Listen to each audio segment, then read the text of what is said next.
بینەرانی عزیزی گەلی کوردستان سڵاوی ئەمەتان لێبێ و ئەم کاتە هەموو کاتێکتان باش خۆشحاڵین کە ئەمڕۆژ بە یارمەتی هاوکارانم کۆمەڵێک بەرگۆ بابەتی جیاوازمان بۆ ئامادەکردن بۆ هیوایی کە تا کۆتایی پرۆگرام لەگەڵماندا بمێنەوە هەموو لایەکتان لەش ساغ و تەندروستێکی باشتان هەبێ.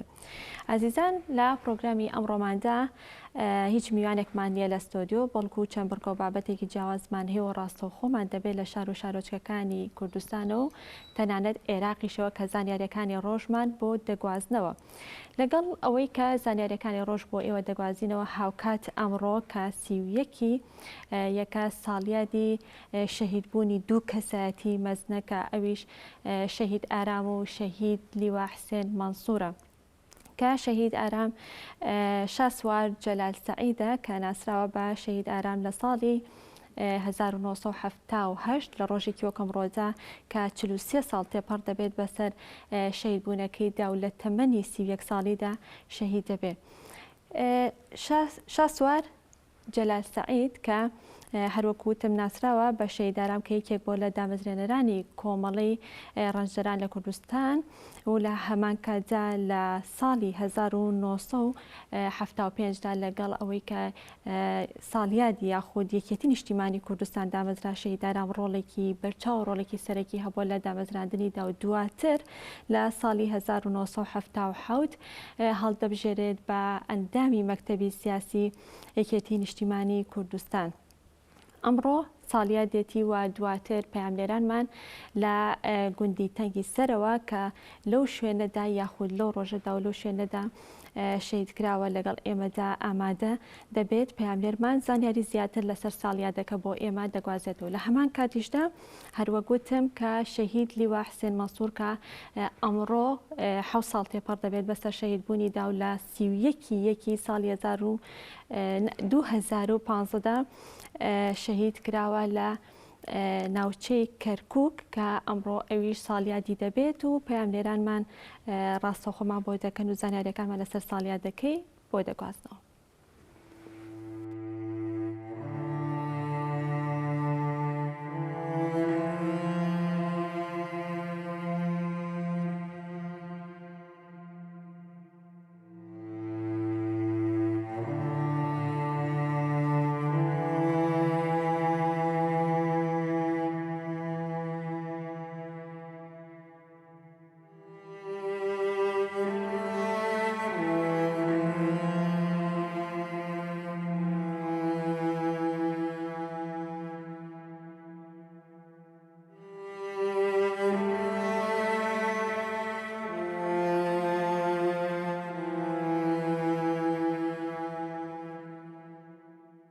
شاسوار جەلال شای سوارەکانی کوردایەتی هەموو زستانێکی تەڕ و توش دەنگی پێی ئارام دەبیستین. ئەو هێشتا لێرەیە و بانگمان دەکا بۆ شۆڕش و بەرخۆدان. لە هەموو وەرزێکی باریندا چیرۆکی سەوزبوونەوەی شاسوارێکمان دێتەوە یاد. ساڵ بە ساڵ بە شوێن پێی خۆزگەی جەنەڕاڵێکی قەڵم بەدەستەوە ڕاکەین و لە بینایە سپیەکەی پشتچاویل کە ڕەشەکەیەوە هەزاران وردە هیوا دەدۆزینەوە. لەم کاتەدا ئەگەرچی وەرینمان شێتی وەرزە کەچی لە دەستکەنە و چنینەوەی ئارامیانە سەراسیمەی ئەوینێکی گەورە دەبین کە چۆن تێکۆشەر بە تێکۆشەر لەسەر خوانی چۆڵی خەبات کۆ دەکاتەوە و ماندوو بە ماندووی شۆڕش بە چەپک دێنێتەوە ناو منداڵدانی شۆڕش. ئاخرەوەی ئارام کردی دووپاتکردنەوەی مەحاڵ بوو، مەحاڵی ورە و نەبەردی و ئازایەتی. ئەمڕۆ یادی ئارامە شای سوارەکانی کوردایەتی و شاخی ورەی پۆڵاین و ئاسمانی بەرزی بیر و بازوو. ئەمڕۆ بۆ نەیزان پێوانی سوارێکە دەشێ جەستەکەی گلابێت، بەڵام هۆش و باوەڕی هەر بە پێوەیە بۆنەیە کە چەک بە بێدەنگی دەمێنێتەوە و قەڵم لە سەنگەرەکاندا دەپشکوێ. ڕۆژێک کە زەردەخەنە لە سیما دەسەنرێتەوە و لێو لە پێکەنین وەڕز دەبێ. ئەو کاتەیە کە چاوەکان هەرخۆیان دەبنە ئیجەیەکی تر و لە خەمی لە دەستچووندا هەزاران بینین دەخنکێن. ئای چ دەورانێکی پڕدەور و چ زەمانێکی پڕزام بوو، جەستەیەکی گەرم و گوڕی خەبات بە فیشێکی خائینێک پشکۆکانی دەکوژێتەوە. کوژانەوەیەک بە ڕۆشنایی بیری ئەو بە موتوربەکردنی خوێنی سەوزی ناچار بووین لەسەر دڵەکانمان بنووسین بە زایع ناچێت مردن لە بەرقاپی نیشتیمان. لە یادی شاسواری بەرزە پیاو بۆ نەیلووت کە مرۆڤ لە عاشورای وەرینی ئارامدا پێکەوە بە سینەزەن ئەچینەوە تەنگی سەری سەوزپۆش. لەوێ لە ناو کوورەی جۆشدانی بیر و باوەڕی کوردایەتی و گەردەلوولی تووڕەی یەکێتیدا لە تەنیش گڵکۆی کەمژیان و کەڵژیان بە تەنیش چاوی ماندووی لیدیاوە لە ناو سەدان ڕستەی شوێن کەوتوو لە پەنای هەزاران حەسرەتی بێکەسی. سڵاوێک ئەکەین وەڵین گەورم وا جارێکی تریش لە زستانی وەرینێکی دیکەدا هاتینەوەلات تابیری ڕۆژانێک بکەینەوە کە باوانمان تا ئێستاش بۆ پاڕانەوەی بارین دەستیان بە ئاسمانەوە جێماوە کەچی ئەوەی وەری ژیانی تۆ و ئەوەی تکا خوێنی تۆ و ئەوەشی فڕی هەڕۆحی تۆ بوو. دێن و سڵاوێک دەکەین و دەڵێن شای سوارەکانی نیشتیمان هاتوین گردنمان لە لاساری پاک کەرەوە چونکە ئێمە نەوەیەکین هێندە بە حونجەیە دەوەری دوێنێمان دەجوڵێ وا خەریکە هەموو شتێک لەبیر بکەین کە هاتین لەسەر لافیتەیەک ئەنووسین ئەوەی ڕۆشتووە تۆ نیت ئەوەی جێ هێشتوین و جەستەی پیرۆزی لە ناو گۆڕێکی تەنهادا پاڵخراوە ئارام نییە. ئەوەی یادی دەکەینەوە جەنەراڵی چاویلکە و ئیمپراتۆری بوژانەوەی خەبات نییە. دەنووسین ئەوەی بە تەنها و بەبرینەوە جێماوە شاسوارەکەی خەباتی نەتەوەی و چینایەتی نەبووە و نییە. ئەوە ئێمەین مردوین و لە ساڵ وەگەڕی زان پێوانی زیندویەکدا دەستی فاتیحامان بۆ ئاسمان بەرز کردوتەوە. ئێمەین بۆ کەسێک دەگرین کە هێشتا ئاوەزی هەناسە دەدات هۆشی لە زەینماندا وەک بورکان دەتەقێتەوە وەکو باهۆز بە ناومانە دێت و دەچێت. قەڵەم و فکر و باوەڕی ئەوە کۆتایی تونە لە تاریکەکانیشمان بە ڕۆشنی پیشان ئەدات. ئەی ئارامی پڕ ئارامی ئەوە ئێمەین دین و بە ویقارەوە لەسەر گۆڕەکەت دەوەستین. ئێمەین لە ئەوجی بێدەنگیدا ساتێک بە دیارتەوە ڕادەمێنین و لەبەر خۆمانەوە بە چرپە پێت دەڵێین گەورم ئێمەش لە بیرمان دێت تۆ بۆ شۆڕشت فەنگ بووی بۆ جوتیارداس و بۆ نووسەر قەڵەم بووی. بەڵێ پێت دەڵێین بۆ خەبات کوان و بۆ شۆڕش دووربین و بۆ هەڵایسانەوەش پشکۆ بووی. تۆ ئارام بووی ئارامێکی پڕ لە جاویدان و دەنگ و سەدا شەهیدێکی هەمیشە سەوز باوەشێکی بەرین وەکو ئاسمان. ئەو هەموو ئەستێرەی شەهید و خۆر و مانگە دەربەدەرەی کوردایەتیت لە ئامێزی گەرم تا هەڵگرت بوو. ناگەورم ئەو قسەیە ڕاز نەبوو کە دەیگوت شەهیدەکان تەنیا ئەمرن. تۆ تەنها نەبووی تۆ قەرەباڵغترین پیاوی ئەم سەرزەمینە بووی. تۆ هەموو ئێمە و مرۆڤایەتی بووی. بۆیە هەمیشە لێرەیت و هەنگاو بە هەنگاو بە هیواوە لەگەڵ تا دێین.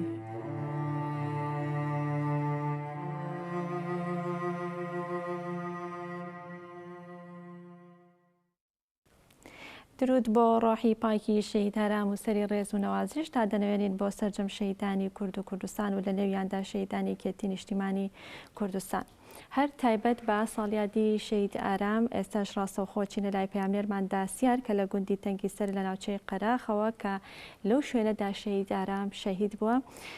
لەگەڵمان دەبێت داسیار سڵاوت دەبێت بەیانیت باش فەرموماک لای تۆیە تایبەت بە ساڵیادی شەهید ئارام بۆمان بدوێن. سڵاوتان لێبێ بانیتان باش لە 44هەمین ساڵ ڕۆژی شەهیدکردنی شەهید ئارامدا لە گوندی تەنگی سەر لەسەر گۆڕەکەی خۆی شەپکە گوڵی ڕێز و وەفا دێنرێتە سەر گۆڕەکەی و درود بۆ ڕۆحی دووپا دەکرێتەوە. دیارە مەراسیم تایبەت بە 44هەمین ساڵیادی شەهیدکردنی شەهید ئارام جیاوازە لە ساڵەکانی پێشووترا بەوەی کە لەم بارودۆخی ئێستا بەوەی بارودۆخی تەندروستی بە تایبەت بڵاوبوونەوەی زیاتری کۆرۆنا یاخود جۆرەی تری ڤایرۆسی کۆرۆنا کە بە ئۆمیکرۆن ناسراوە مەکتەبی شەهیدانی یەکێتی نیشتیمانی کوردستان پێی باش نەبووە مەراسیمێکی گشتی ڕێک بخا لەو پێناوەی کە تەندروستی هاوڵاتیان سەلامەت بێت تەنها لەسەر ئاستی مەکتەبی شەهیدانی یەکێتی نیشتیمانی کوردستان هەر لە سەلەبایانی زۆوە ژمارێک لە لێپرسراوان و ئەندامانی ئەو مەکتەب و کادرانی ئەو مەکتەبە هاتوونەتە ئێرە قسە لەسەر ئەوە دەکەن ینی مەراسیمەکە چۆن دەبێت ینی زانیاری زیاتریان لێ وەردەگرم تایبەت بەم ساڵ چی دەکرێت و چێ دێتە ئێرە میوانێکم لەگەڵە کە چراعمەرە ئەندامی سەرکردایەتی یەکێتی نیشتیمانی کوردستان زانیاری زیاترم دەداتێت چراخان سڵاوتان لێ بێبانیتان باش لەسەر مەراسیمەکەی ئەم ساڵ دەمەوێت قسەم بۆ بکەیت چێ بەشدارە بێت چێ دەتوانێت بێتە ئێرە چی دەکرێت سڵاو لە جەنابیشت دیارە لە ساڵ ڕۆژی شەهید بوونی سەرکردەیەتی قارەمانی گەلەکەمان کاکە ئارام سڵاو و ڕێز و درود دەنێرم بۆ ڕۆحی پاکی کاکە ئارام و شەهیدانی ڕێگای ڕزگاری گەلەکەمان دیارە ئەم ساڵ بۆ خۆتان ئەزانن هەموو بە هۆی ڤایرۆسی کۆرۆناوە کە هەموو دنیای گرتوتەوە لە بەر تەندروستی تاک بە تاکی هاوڵاتی هەمان ئێمە ئەم ساڵ لە ڕاستیە بە تەجمۆعێکی زۆرەوانی ئەم یادەمان نەکردەوە ئێمە خۆمان وەکو مەکتەبی شەهیدان و تێکۆشەران لە بەیانی زۆ هاتوین لێرە ئامادەین و تاجە گوڵینی خۆمان هەیە بۆ سەر گوڵکۆی کاکە ئارامی سەرکردە هۆکارەکەی تەنها هەر ئەوەیە کە ئێمە بەهۆی ئەم ڤایرۆسەوەیە کە ئەم یادەمان بە تەجمۆعێکی گەورە نەکردوتەوە بەڵام دیارە ئێمە کادران و هەواڵانمان خۆیان پۆل خۆشەویستی و وەفا بۆ کاکە ئارام خۆیان پۆل دێنە ئێرە و بەشداری ئەکەن لە مەراسیمی ساڵ یادی باشکەواتە کاتێکی دیاریکرااو نییە بڵین یەکێتەکان یاخود و کەسانی کە دەیانەوێت بێنە ئێرەوەکو ساڵانی پێشووتر سەردانی ئێرە بکەن ینی کات دیاری نەکراوە نەخێر کات دیاری نەکراوە هەر کەسێک بۆ خۆی لە چ کاتێکا دێتە سەر گۆڕی کاکە ئارام و وەکو وەفایەک دێتە سەر گۆڕەکەی ئەوەیە ئازادە لە چ کاتێکا بێت چۆن بتوانین درێژە بە ڕێبازی شەید ئارام بدەین بەڕاستیەوە پرسیارێکی جدیە دیارە کاکە ئارام یەکێکە بووە لە سەرکردا ئارامەکان یەکێک بۆ لە سەرکردا خاکیەکان یەکێک بۆ لەو سەرکردەیە کە بەڕاستی هەمیشە لەگەڵ جوتیاران و ڕەنجدەران و هەمیشە پاڵپشتی جوتیاران و ڕەنجدەران بووە ئێمە کاکە ئارام بەڕاستی ناتوانین ئێمە لێرە وەسفێکی ئەوەی کاکە ئارام بکەین کاکە ئارام بە چەندین کتێب ئەوە ناکرێتەوە گەنجێکی ئاوا بەڕاستی کە خوێنەوارێک لە ڕوسیاوە بێتە ئێرەوە ببێت بیر لە ئازادکردنی خاک و ئاوەکەی بیر لەوە بکاتەوانێت کە لە ڕاستیە تاک بە تاکی هاوڵاتەکانیان بەخۆشی بژین و لە دەستی داگیرکەر و دوژمنانی نەجات بدەن دیارە کاکە ئارام ئەم ڕێبازی هەڵبژاردووە لەو ڕۆژە سەختانەدا کە ئەم ڕێبازی هەڵبژاردووە بەڵام بەداخەوانێ ئێمە بەهۆی جاش و خۆفرۆشەکانمانەوانێ کاکە ئارامیان بەڕاستی شەهید کرد و لێرەوە بۆیە هەزاران سڵاو بە ڕۆحی پاکی کاکە ئارام دەنێرین و بۆ گشت شەهیدانی ڕێگای ڕزگاری گەلەکەمان زۆر سپاس بۆ قسەکانت چنووریانی ئەمەوێت باسی ئێرە بکەم بڕیار وایە ژمارەیەک لە سەرکردەکانی تری یەکێتی نیشتیمانی کوردستان لەلایەک و هاوڵەکانی شەید ئارامەوەی کە لە ژیاندا وجودی ماوە ژمارەیەک لە کادرانی یەکێتی لەسەر ئاستی وەڵبند و مەکتەب و کۆمیتە ئەو کەسانی کە سەر بە یەکێتی نیشتیمانی کوردستانن هەر ئەمڕۆ سەردانی گۆڕی شەید ئارام کە لە گوندی تەنگی سەر و بڕیارەکەش بەو شێوازەیە و کوچراخان باسی لێوە کرد مەراسیمێکی گشتی ڕێک نەخراوە بۆ پێی کە ساڵانی پێش ئەو کاتانەی کە بارودۆخی تەندروستی لەبار بوو لێرە مەراسیمی زۆر فراوان ڕێک دەخرا بەو شێوازەی کە بتوانرێت یادی ئەم سەرکردە مەزنا ئەم سەرکردە نەمرەی یەکێتی نیشتیمانی کوردستان و کۆمەڵی ڕەنجدەران هەمیشە بە زیندوی بمێنێتەوە من دەبێت لەسەر شەید ئارام یاخود یادەوەرەکانی شەید ئارام ڕێبازەکەی شەید ئارام کەسێکی تر وەربگرن کە کاک محەممەد عەلیە لە پرسراوی کۆمیتەی قەرەداخی یەکێتی نیشتیمانی کوردستان کاک محەممەد سڵاوتان لەوێ بەیانیتان باش وەکو پێشمەرگەیەکی دێرین لەم ڕۆژایە پەیامتان چییە کە تایبەتە بە شەیدبوونی شەید ئارام پەیامان درود دەنێرین بۆ ڕۆحی پاشی شەیدان و بە تایبەتی شەید ئارام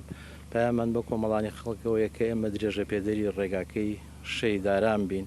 شەید ئارام سەرکردە بوو لە ڕاستیە کاتێککە دەستی کرد بە خەبات شەید ئارام لە ئاوەدانیەوە دەستی پێکرد هەر ئەوە نەبوو هێزی چەکداری هەبێ بە ئابوونەی ئەو کاتەیە حیزب ئەیتوانی خزمەتی خەڵکی داهاتەکان بکە بۆ نمونە هەردەیەکمان هەیە گۆڕبات شەید ئارام لە پارەی ئابوونە ئاوی ئەو دەی تەوزیع کرد بە بۆری بۆ ماڵەکان تا ئێمە تەمەناکەین نێشێتی درێژە پێدەری ئەو خەباتەی شەید ئارام بێ و زیاتر ئاوەدانی بۆ گوندەکانی قەرەداخ و سەرجەم کوردستان دەسەبەر بکرێ وا بکەین ئێمە ئەو خەباتی کە ئەو هەیبوو نێڵین لە بین بسێ لە ڕاستیا درێژە پێدەری بین ئەو ڕێبازی مام درێژە پێبێنێتی نیشتیمانی کوردستان ئەوە بوو کە لە سفرەوە دەسی پێکرد گایانی ئەوەی کە ئێستا حکومڕانی لەبەرەوە ئێمە هەموو ساڵێک لەم ڕۆژەیە ئێمە بە هاوکاری مەکتەبی شەیدان و مەڵبەندی ڕێخستن و کۆمیتێ قەراغ هاوکار بووین بۆ بڕێخستنی ئەم مەراسیمە و خۆشەویستی خەڵکی قەراغ بۆ شەیداران وایە ئەگەر مەکتەبی شەیدانی ژەمیادنەکە خەڵکی قەرەدا خۆیان خۆشەویستیان بۆ یەکێتی و بۆ شەیداران هەر دێنە سەر گڵکۆکەی بۆ ئەوەی کە فاتحا بۆ ڕۆحی پاشی بنێن. زۆر سپاس بۆ قسەکانت. یانی یاد و یادەوەری شەیداران هەمیشە لە دڵی یەکێتەکاندا بە زیندوی ماوەتەوە و خەبات و تێکۆشانەکانی لەو سەردەمەی کە دەوترێت سەردەمێکی زۆر سەختی خەباتکردن بووە توانیوەتی خەباتی شار و شاخ پێکەوە گرێ بداتەوە هەم چەپخوازێکی دیاری ئەو کاتە بووە بە نووسەرێکی زۆر باش بۆ شەیداران سەرکردەیەکی مەزم بووە ئەندامی دەستەی دامەزرێنەری کۆمەڵی ڕەنجدەرانی یەکێتی نیشتمانی کوردستان و دواتر سکرتێری کۆمەڵی ڕەنجدەران دەبێت کە بەوەش دەبێت تا سەرکردەیەکی لاوی ئەو کاتە کە لە خەباتی سیاسیدا توانیوەتی ڕۆڵی بەرچاوی هەبێ بەگشتیەوە زانیارەکان بوو لای من چنوور دەگەڕێمەوە لای تۆ. سپاس بۆ پەیامنێرمان داستیار کە لە گوندی تەنگی سەر و لە ناوچەی قەراغ بە شێوەیەکی ڕاستەوخۆ لەگەڵ ئێمەدا ئامادە بووی تایبەت بە ساڵیادی شەیداران. سپاس بۆ تەواوی زانیاریەکانت. لە دوای ئەوەی کە دەستەی سەرۆکایەتی پەرلەمانی عێراق لە چەند ڕۆژی ڕابردوودا تایبەت بە پرسی سەرۆکۆمار کۆبووانێک کە بڕیار درا کە لە 31 واتە ئەمڕۆ ناوی کاندیدەکان بۆ سەرۆکۆمار ئاشکرا بکرێت و لە 7 شوباتی واتە لە 7 ڕۆژی دەستنیشانکردن و ڕۆژی هەڵبژاردننی سەرۆک کۆمار بێت. لە دوای ئەوەی کە باس لەوە کرا کە ناوی کاندیدەکان پێشکەش بکرێت هەر لە حیزبولانە سیاسەکان ناوی کاندیدەکانی خۆیان پێشکەش کرد بەڵام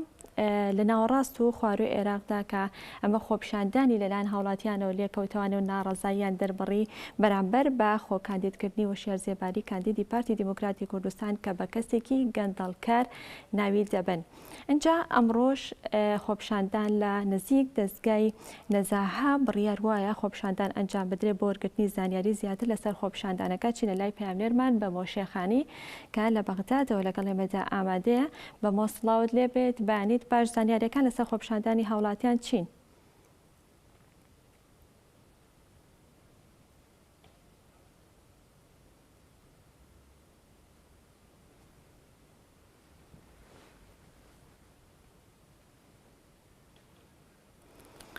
بەڵێ دیارە بەمۆ لە ئێستادا ئامادە نییە هەتا کاتی کە بەمۆ ئامادە دەبێ من پێم خۆشە باسێک لە ئەو کۆبوونەوەی یاخود ئەو بڕیارە بکەم کە لەلایەن دەستی سەرۆکایەتی پەرلەمانی عێراقەوە بڕیاری لێدرا دیارە بەمۆ ئامادەیە بەمۆ سڵاو دەبێت بەیانیت باش فەرموزانیاریەکان لای تۆ چین تایبەت بە خۆپیشاندانی هاوڵاتیان لە شاری بەغداد بەرامبەر با خۆکاندیدکردنی و شێرزێباری. بەڵێ سڵاوتان لێ بێم کاتتان باش دیارە دوایەوەی و شێرزێباری خۆی کاندید کرد بەو پێی کە پێشتر وەزیری دارایی و وەزیری دەرەوە بووە لە عێراق ئەزمموی لەگەڵ گەلانی عێراقدا هەیەوە لە ئەنجومنی نوێنەرانی عێراق توانەی لێوەرگیراوەتەوە بۆیە گەلانی عێراق دژی خۆکاندیدکردنی بۆ پۆستی سەرۆک کۆماری عێراق ڕژاونەتە شەقامەکانی عێراق و ڕەتی دەکەنەوە بۆ ئەوەی دەڵێن ئەو کەسانی کە تاقی کراونەتەوە و تێوە گلاون نابێت دووبارە پۆستی باڵا وەربگرن. ئەوە وەکو خۆتان دەیبینن ئەوە خۆپیشاندانەکە دەستی پێکردووە خۆپیشاندانی ئەم جارە لە گۆڕەپانی نسوور بەرامبەر بە نەزاها کە دەستپاکی بەغدای پایتەختی عێراق و یاداشت و بەیاننامەی خۆیانیان پێشکەش کردووە بۆ ئەوەی کە ڕەت بکرێتەوە. من هاوڵاتیان وەرەگرم و صباح الخير. صباح الخير. حقيقة اليوم احنا خرجنا وقفة احتجاجية نطالب فيه البرلمان العراقي الذي أقال هوشيار زيباري بسبب الفساد واستغلال المنصب واليوم يعيد يعني انتخابه وترشيحه يعني حقيقة من غرائب الأمور في العراق. لذلك نحن نطالب المحكمة الاتحادية اليوم بعدم المصادقة على اسم المرشح هوشيار زيباري وكذلك نطالب البرلمان بعدم ترشيح من هو عليه تهم فساد وهذه من أحد أحد أهم الشروط رئاسة الجمهورية أن لا يكون متهما أو عليه شبهات فساد، وحقيقة الرجل أقيل بسبب شبهات الفساد. لذلك اليوم خرجنا لنضم صوتنا إلى صوت البرلمانيين الذين سيصوتون لا لبرهم لا عفوا هوشيار زباري. اليوم نطالب سماحة السيد مقتدى الصدر الذي يريد الإصلاح والذي يريد أن يرشح حسب ما قاله من سنوات بأنه يريد شلع قلع الفاسدين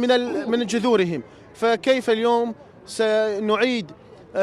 ترشيح الفاسدين؟ وحقيقة عندي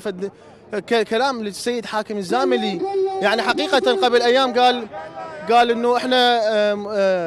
ما يثيره الإعلام أو مواقع التواصل هو ضغط سياسي. أنتم التيار الصدري عام 2016 وقعتم على إقالة هوشيار زباري بسبب تهم الفساد، وهذا ضغط سياسي؟ هذا مو ضغط سياسي، هذا أنتم أقلتموه. أنتم التيار الصدري بقوة وإصرار أصررتم على إقالة هوشيار زباري، فكيف اليوم تعيدون ترشيحه؟ حقيقة هذا من غرائب الأمور التي نراها في العراق. شكرا جزيلا. بەڵێ ئەوەی کە دەیبینین ئەوە خۆپیشاندانەکانە بە دروشمی کەلا لیلفاسد واتە نەخێر بۆ ئەوانەی کە دز و گەندەڵن و یاداشتەکەیشان ئاراستەی نەزاهەی عراقی کردووە و بۆ ڕووماڵکردنی ئەم خۆپیشاندانە ئێمە لەگەڵتانین. بەڵێ. سپاس بۆ هاوکارمان بەمۆ شێخانی کە بە شێوەیەکی ڕاستەوخۆ لە بەغداد و لەگەڵ ئێمەدا ئامادە بووی تایبەت بە خۆپیشاندانەکانی هاوڵاتیان دژی خۆکاندیدکردنی هۆشیار زێباری.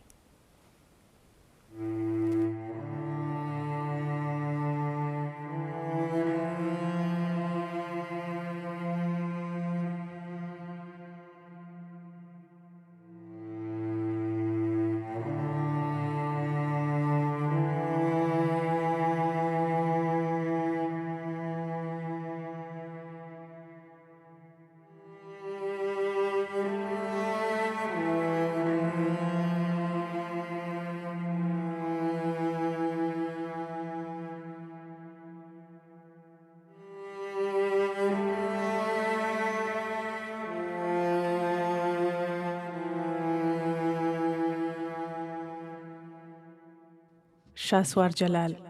شای سوارەکانی کوردایەتی. هەموو زستانێکی تەڕ و توش دەنگی پێی ئارام دەبیستین. ئەو هێشتا لێرەیە و بانگمان دەکا بۆ شۆڕش و بەرخۆدان. لە هەموو وەرزێکی باریندا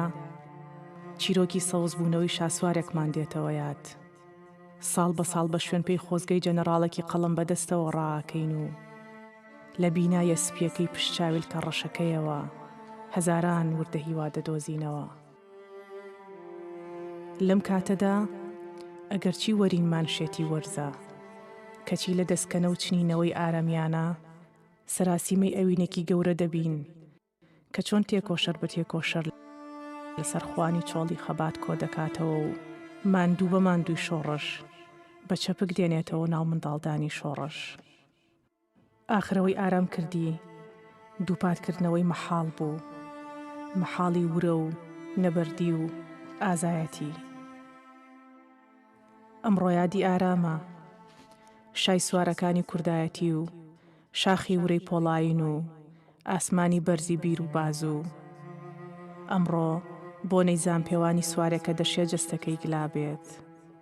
بەڵام هۆش و باوەڕی هەر بە پێوەیە بۆنەیە کە چەک بە بێدەنگی دەمێنێتەوە و قەڵم لە سەنگەرەکاندا دەپشکوێ، ڕۆژێک کە زەردەخەنە لە سیما دەسەنرێتەوە و لێو لە پێکەنین وەڕز دەبێ. ئەو کاتەیە کە چاوەکان هەرخۆیان دەبنە ئیجەیەکی تر و لە خەمی لە دەستچووندا هەزاران بینین دەخنکێن. ئای چ دەورانێکی پڕدەور و چ زەمانێکی پڕزام بوو، جەستەیەکی گەرم و گوڕی خەبات بە فیشێکی خائینێک پشکۆکانی دەکوژێتەوە. کوژانەوەیەک بە ڕۆشنایی بیری ئەو بە موتوربەکردنی خوێنی سەوزی ناچار بووین لەسەر دڵەکانمان بنووسین، بەزایع ناچێت مردن لە بەرقاپی نیشتیمان. لە یادی شاسواری بەرزە پیاو بۆ نەیلوت کە مرۆڤ لە عاشورای وەرینی ئارامدا پێکەوە بە سینەزەن ئەچینەوە تەنگی سەری سەوزپۆش. لەوێ لە ناو کوورەی جۆشدانی بیر و باوەڕی کوردایەتی و گەردەلولی تووڕەی یەکێتیدا، لە تەنیش گڵکۆی کەمژیان و کەڵژیان، بە تەنیش چاوی ماندووی لیدیاوە، لە ناو سەدان ڕستی شوێن کەوتوو، لە پەنای هەزاران حەسرەتی بێکەسی. سڵاوێک ئەکەین، سڵاوێک ئەکەین وەڵین گەورم، وا جارێکی تریش لە زستانی وەرینێکی دیکەدا هاتینەوەلات، تابیری ڕۆژانێک بکەینەوە کە باوانمان تا ئێستاش بۆ پاڕانەوەی بارین دەستیان بە ئاسمانەوە جێماوە، کەچی ئەوەی وەری ژیانی تۆ و ئەوەی تکا خوێنی تۆ و ئەوەشی فڕی هەڕۆحی تۆ بوو. دێن و سڵاوێک دەکەین و دەڵێن شای سوارەکانی نیشتیمان، هاتوین گردنمان لە لاساری پاک کەرەوە، چونکە ئێمە نەوەیەکین، هێندە بە حونجەیە دەوری دوێنێمان دەجوڵێ، وا خەریکە هەموو شتێک لەبیر بکەین. کە هاتین لەسەر لافیتەیەک ئەنووسین، ئەوەی ڕۆشتووە تۆ نیت، ئەوەی جێ هێشتوین و جەستەی پیرۆزی لە ناو گۆڕێکی تەنهادا پاڵخراوە ئارام نییە، ئەوەی یادی دەکەینەوە جەنەراڵی چاویلکە و ئیمپراتۆری بوژانەوەی خەبات نییە. دەنووسین ئەوەی بە تەنها و بەبرینەوە جێماوە شاسوارەکەی خەباتی نەتەوەی و چینایەتی نەبووە و نییە، ئەوە ئێمەین مردوین و لە ساڵ وەگەڕی زان پێوانی زیندویەکدا دەستی فاتیحامان بۆ ئاسمان بەرز کردوتەوە. ئێمەین بۆ کەسێک دەگرین کە هێشتا ئاوەزی هەناسە دەدات، هۆشی لە زەینماندا وەک بورکان دەتەقێتەوە، وەکو باهۆز بە ناومانە دێت و دەچێت. قەڵەم و فکر و باوەڕی ئەوە کۆتایی تونە لە تاریکەکانیشمان بە ڕۆشنی پیشان ئەدات. ئەی ئارامی پڕ ئارامی، ئەوە ئێمەین دین و بە ویقارەوە لەسەر گۆڕەکەت دەوەستین، ئێمەین لە ئەوجی بێدەنگیدا ساتێک بە دیارتەوە ڕادەمێنین و لەبەر خۆمانەوە بە چرپە پێت دەڵێین گەورم، ئێمەش لە بیرمان دێت تۆ بۆ شۆڕشت فەنگ بووی، بۆ جوتیارداس و بۆ نووسەر قەڵەم بووی، بەڵێ پێت دەڵێین بۆ خەبات کوان و بۆ شۆڕش دووربین و بۆ هەڵایسانەوەش پشکۆ بووی، تۆ ئارام بووی، ئارامێکی پڕ لە جاویدان و دەنگ و سەدا، شەهیدێکی هەمیشە سەوز، باوەشێکی بەرین وەکو ئاسمان، ئەو هەموو ئەستێرەی شەهید و خۆر و مانگە دەربەدەرەی کوردایەتیت لە ئامێزی گەرم تا هەڵگرت بوو. نا گەورم، ئەو قسەیە ڕاز نەبوو کە دەیگوت شەهیدەکان تەنیا ئەمرن، تۆ تەنها نەبووی، تۆ قەرەباڵغترین پیاوی ئەم سەرزەمینە بووی، تۆ هەموو ئێمە و مرۆڤایەتی بووی، بۆیە هەمیشە لێرەیت و هەنگاو بە هەنگاو بە هیواوە لەگەڵ تا دێین.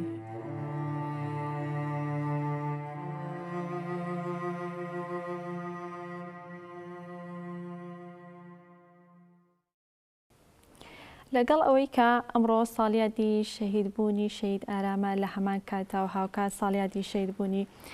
شەهید لیوا حوسێن مەنسوورە کە 7 ساڵ لەمە بەرو لە ڕۆژێکی وەک ئەمڕۆدا لە 31/2015دا لە شەڕی مەلا عەبدوڵڵا لە کەرکووک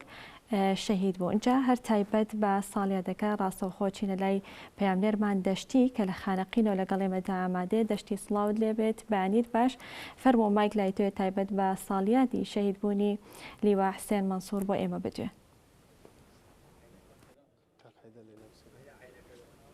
بەڵێ بەیانیتان باش. ئەمڕۆ لە شاری خانەقین لە مەزاری خدرزندا حوتەمین ساڵیادی شەهیدبوونی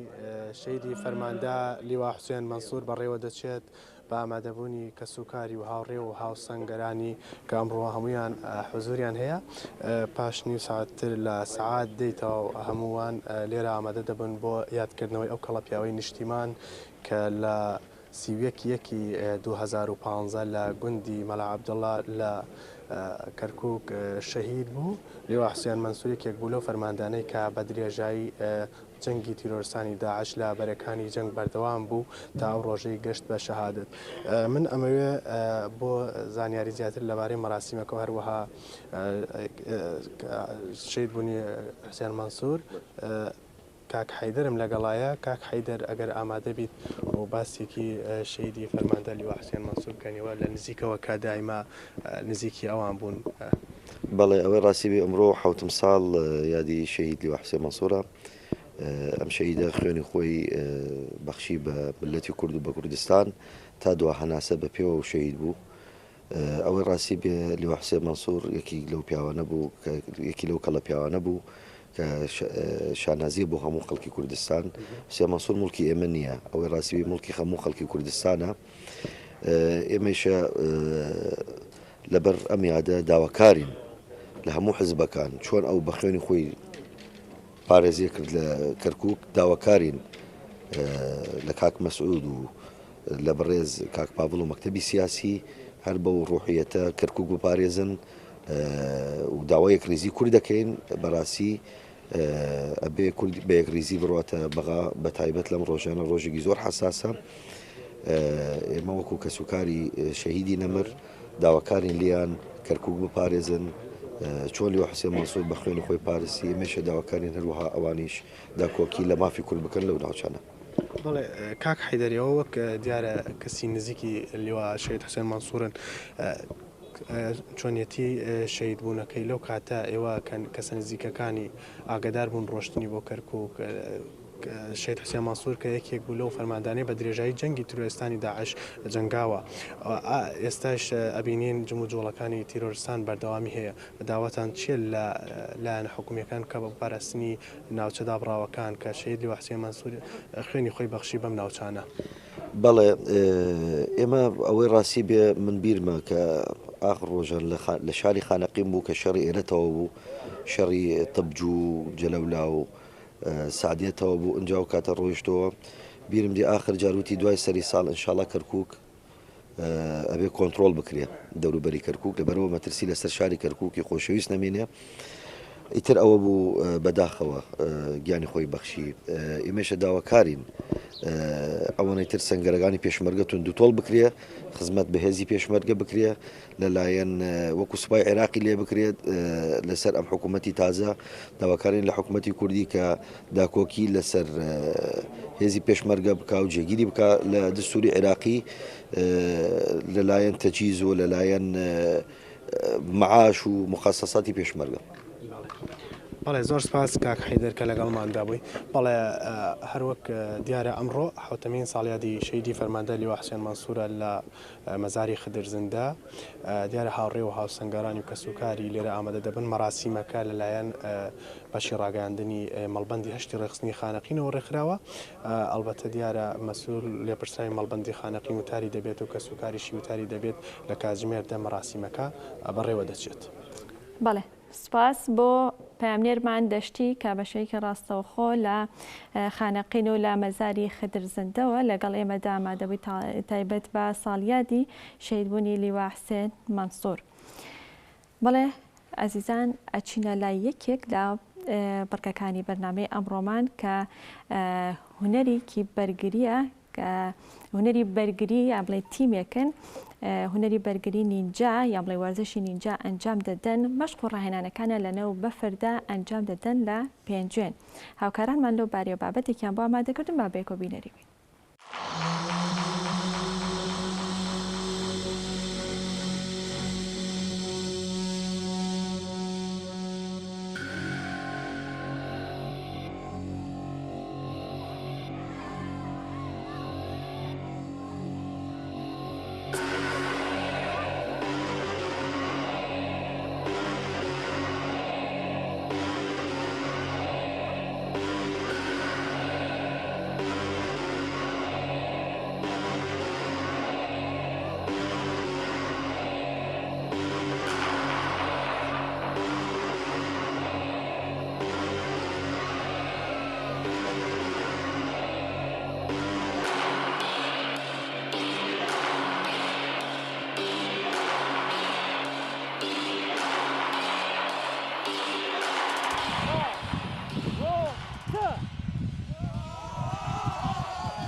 ڕێکخراوی نیجا لە پێنجێن کەسە بەیانی وەرزشی پێنجێنم لە ئێستا ئێمە 100 فێرخوازمان هەیە بە باشمان زانی کە لەم کەشە ساردە بینە دەرەوە کۆمەڵە مەشوڕاهێنانی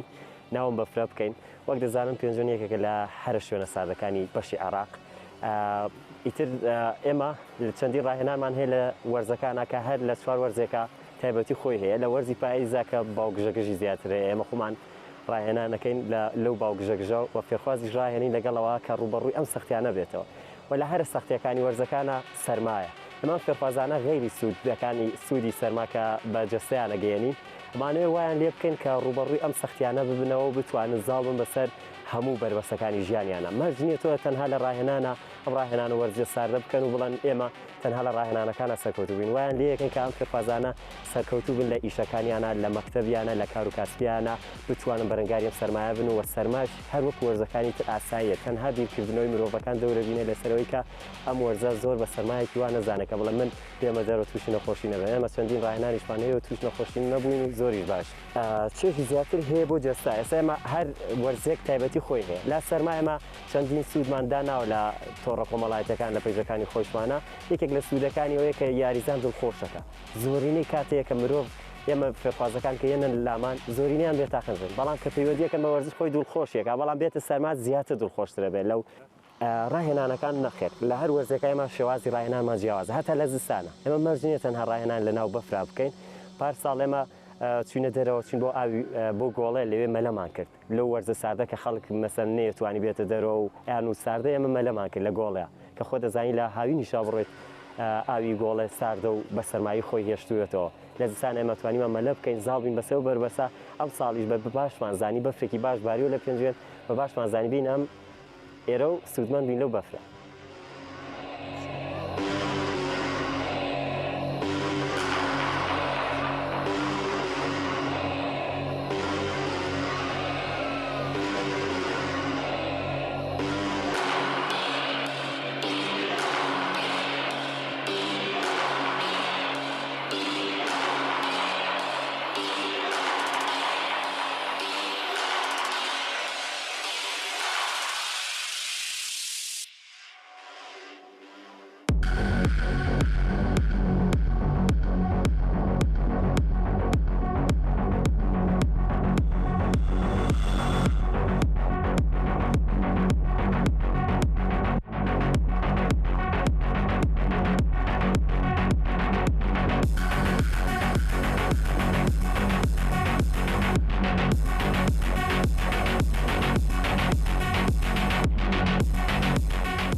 ماوەتن ساڵە بەشدارم لە نیجا سوودێکی زۆری هەیە نەک بەڵم نیجا هەموو وەرزەکان بە هەم سوودێکی تایبەتیان هەیە و لە هەموو وەرزەکان هەم وەرزە و تایبەتێکی خۆی هەیە تەمیناتێکی باشەکەن زۆربەی کەس نەک بەڵام هەمووی بە زۆری بە تایبەتی کورد لای ئێمە بۆ شێوازەیە ئەسا هەر دایک و باوکی خۆم یاخود بۆ منە هەمووی دایک و باوکە کاتێک مناڵەکانیان نەنێرنە شوێنێک یعنی بۆ شێوازە فێر ناکەنەوە کە بیان نێرن بۆ وەرزش بکەن لە کەشێکی بۆ شێوازە بێ باشترەوە گلەوەی کە بۆ شێوازە دەستیان لێ بەربن و ئالودەی شوێنە خراپەکان ببن اینجا هەم لەلانی جەستەیی مەسوودێکی بەتاڵاتی پێیان هەن لە دەرونیش ڕاستی ئەمە تایسا بۆ یەک کەنا بۆ شێوازە قسەم کردووە من سوودێک کە زۆر گرنگە لە ژیانمە بە تایبەتی بێەوەی وەرزشەکەم کە یەکەم سوودێکی تاڵەتەڵ کە بینیوێتم پێشتر کەسێک بوو کە ئاولدەی جگەرە خواردنی وتانەوە بەڵام کارێک هاتم لێرە وەرزشم کردووە سپاس بۆ خوا سپاس بۆ مامۆستاکەم توانیمە و شێوازە تێکی بکەم جگەرەکە لافە لە جاری جگەرەکەم پێم تەمینەکەم بکەم ئەو کاتێک کە کوژم لەگەڵ برادەکانە لە بەجگەرە خواردن و نێرگە لە خواردن و شتانە پێم لێرە تەمینەکەم بکەم ساعاتێک تەمینکردن زۆر باشترە و یەکێ دابنیشیت و جگەرە خۆدیا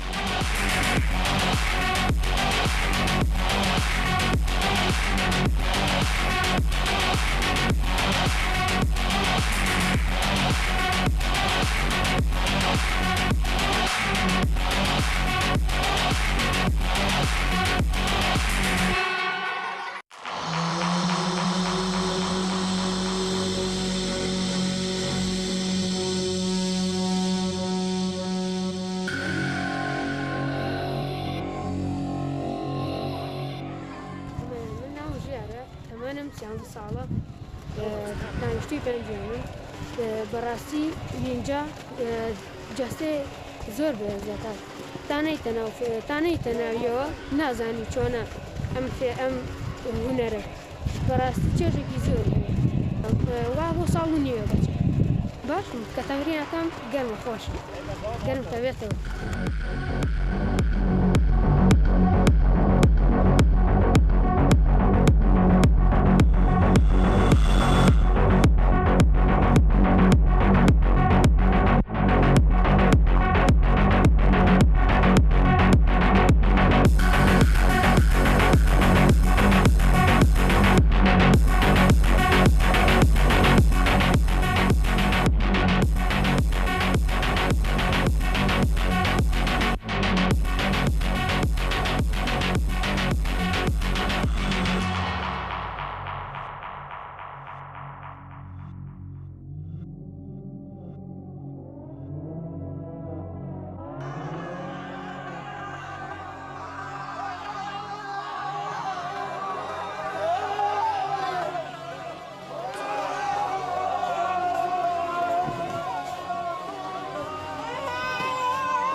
تەواوی بەرگە و بابەتەکانی ئەمڕۆمان پێشکەشکردن هەمیشە لەش ساغ و تەندروست باش بن خواتان لەگەڵ.